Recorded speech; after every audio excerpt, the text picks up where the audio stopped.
नमस्कार। नूतन वर्षर हार्दिक अभिनंदन जनाई रेडियो ओडिशार सकाळर खबर को स्वागत करुछि मु स्वागतिका साहू। संपूर्ण खबर शुणिबा पूर्वरु प्रथमे मुख्य खबर। आज नुआ वर्ष सारा राज्य रे उत्सवर माहौल। पुरी श्रीमंदिर रे श्रद्धालुंक भिड़। शुभेच्छा जणाइले प्रधानमंत्री और मुख्यमंत्री नवीन पट्टनायक। जम्मू काश्मीर रे आतंकवादी आक्रमण रे 5 जवान शहीद मध्य जड़े ओडिया सामिल। शोक प्रकाश कले मुख्यमंत्री। शेष हैला खणी पाई जोरिमाना आदायर अवधि 3 खणी बंद कले खणी विभाग। यात्रा जगतर विशिष्ट नाट्यकार और निर्देशक अनंत ओझांक परलोक। एथर संपूर्ण खबर। आज आरंभ हैला नूतन वर्ष 2018। सारा विश्व रे उत्सवर माहौल खेली जाइछि। समस्ते परस्परों को नूतन वर्षर अभिनंदन जनाउछंती। नुआ वर्ष रे महाप्रभुंक जगन्नाथ दर्शन करने को लोकारण्य होई उठिछि पुरी श्रीक्षेत्र। श्रीमंदिर रे लक्षाधिक भक्तंक समागम होईछि। आज राति 1:30 श्रीमंदिर द्वार खोलिछि।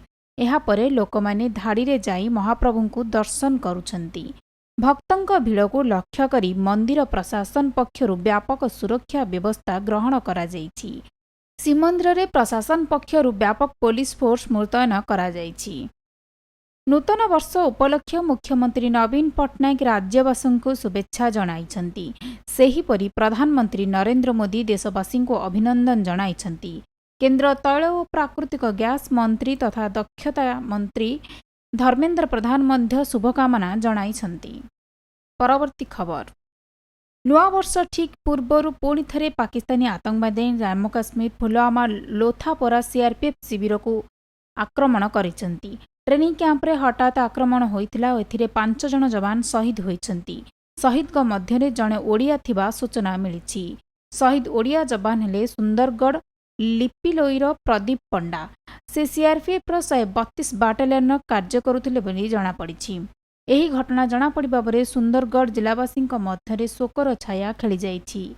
अन्य पक्षे घंटा घंटा धीर चलीथिबा छकापंजा गुली विनिमय परे भारतीय जवान 2 जन आतंकवादी को निहत करिबारे सफल होइछंती। ओडिया जवान को शहीद को नहीं मुख्यमंत्री नवीन पट्टनायक शोक प्रकाश करिबा सहित तांको परिवार वर्गों को समवेदना जणाइछंती।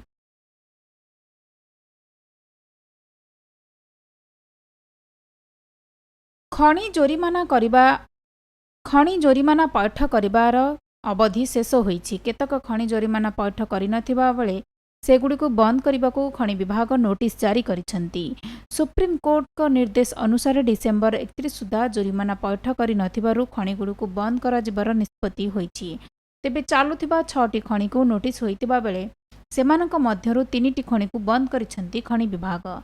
सिराजुद्दीन बलदा खनि, मेस्को और आईडीसी खनि को आजिठारु बंद करिथिबा नेई जोड़ा खनि उपनिर्देशक सूचना दैछंती। शेष खबर। ओडिया यात्रा जगतर जड़े विशिष्ट नाट्यकार और निर्देशक अनंत ओझांक परलोक होइछि। बेंगलुरु एचसीजी हॉस्पिटल चिकित्साधीन थिबा बेले तांकर मृत्यु होइछि। मृत्यु बेलको तांकु 59 वर्ष होइथिला। मृत्यु खबर पाइबा परे ओडिया नाट्य जगत एक शोकर छाया खेली जाइछि। दीर्घ दिनरु से कैंसर रोगरे पीड़ित होई चिकित्साधीन हेउथिले। अनंत ओझा बहु हिट यात्रार लेखक और निर्देशना दैछंती। खबर शेष करबा पूर्व पुणी थे मुख्य खबर। आज नुआ वर्ष सारा राज्य रे उत्सवर माहौल। पुरी श्रीमंदिर रे श्रद्धालुंक भिड़। शुभेच्छा जणाइले प्रधानमंत्री और मुख्यमंत्री नवीन पट्टनायक। जम्मू काश्मीर रे आतंकवादी आक्रमण रे 5 जवान शहीद मध्य ओडिया जवान सामिल। शोक प्रकाश कले मुख्यमंत्री। शेष हैला खणी पाई जोरिमाना आदायर अवधि 3 खणी बंद कले खणी विभाग।